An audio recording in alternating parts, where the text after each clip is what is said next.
दर्शक बंधु बालेश्वर जिला नीलगिरी अंचल में घटी डबल मर्डर घटनाटी एक संवेदनशील घटना कहीं जो कथा रही जे नारी माया नारायण को भी अगुचर से भली एठारे भाउज दियरंकु मारिबा निज स्वामी मिसी रचिथिले चक्रव्यूह आउ 1,40,000 टंका 5 जन सुपारी किलर को देई निज दियर समेत तांको सांग को हत्या कराइछंती।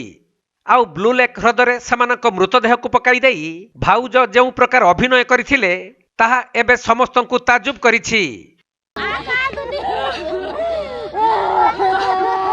मु कह देखी ता भाई सान किस कथा मु भी जाने नहीं से कहला कहला भाई तार गाड़ी मांगी रात से कही जे रात 10टा बेले घर ता बो को परा केटी कही बोल मत खोजबुनि रात 10टा बेले घर को आईमी जो 10टा आई गला आबे फोन मारला को देखला कुआ मोबाइल स्विच ऑफ ता मोबाइल भी स्विच ऑफ।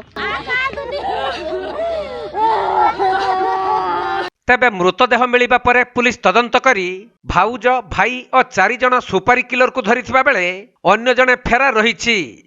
एथि सहित जेउ माने मारिबा पई सुपारी नैथिले सेमानक निकटरू तेलेंगा कटुरी और नगद टंका को जबत करिछि पुलिस।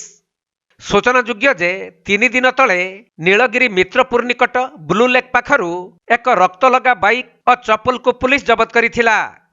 परे ओड्राफ टीम पानी भितरे सेमानकु खोजाखोजी करिथिले मध्य सेमानकर कौनसी संधान मिली नथिला जहाकु नै मृत युवकंक भाउज तांक दियर कुआडे गले कि तांकु कई हत्या करि दैथिबा कही कांदी कांदी भुई उदा करि दैथिले जहा संपूर्ण नाटक थिला।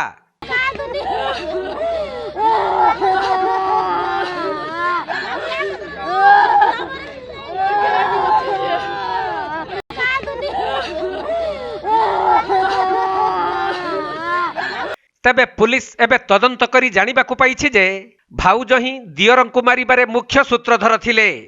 एपरिकी भाउज जनक तांको स्वामींक सह मिसी दियरकु जीवनरु हटाई देबा पई 5 जन सुपारी किलरंक सहित कथा होइथिले। तेणु सुपारी किलर माने तांको दियरंकु मारिबा पई 1,70,000 टंका दाबी करिथिले हेले शेषरे ताहा 1,40,000 टंका रे फाइनाल होइथिला। सही क्रम 3 मास पूर्व योजना प्रस्तुत करा जाई एक भोजी करा जिवो कही मुख्य अभियुक्त जनक युवकंकु डाकिथिले। परे तांकु तेलेंगा कटुरी हाणी हत्या करिथिबा बेले तांको सहित थिबा युवक जनक एहा देखि दैथिले। तेणु प्रमाण नष्ट करिबा पई तांकु मध्य सही अभियुक्त माने मारी दैथिबा जणा पड़िछि।